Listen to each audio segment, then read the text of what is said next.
We know, for example, that at the very beginning, before Ignatius would begin to direct a person, spiritually or in a retreat, he always wanted to know about their predispositions. Where were they, you know? Were they troubled about something?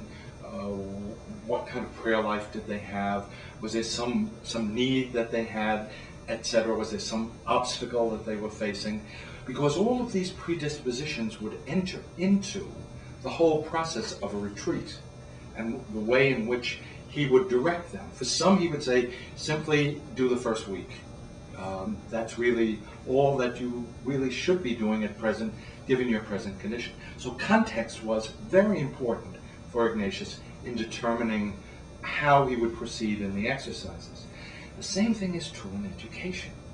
It becomes extremely important that a teacher consider a student's predispositions to learning. Lots of times teachers just walk in the first day, pick up a textbook and say, you know, here's chapter 1, we begin with X and move through in a sequential fashion. Well, there are so many other things that are going on. I mean, we hear often about young kids coming into class who find it very difficult to concentrate. Teachers get angry with them. You're not paying attention. Only to discover later on that these kids are from such poor families they haven't had breakfast.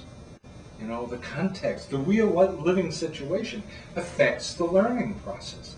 So to include family circumstances, socioeconomic factors, cultural differences.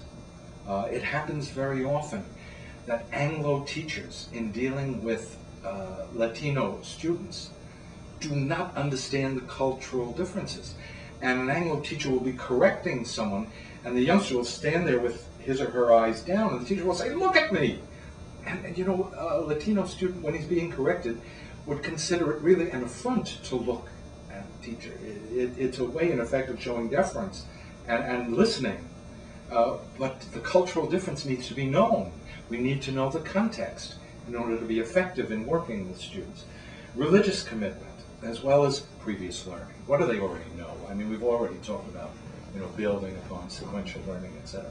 So all of these become really important in the process of planning one's lessons or courses or mentoring students with real sensitivity to the context of their lives. And this is really, I mean, a perfect example of honorum cura personalis, real care and concern for each of our students. Begins with knowing who they are as they come to us, their context.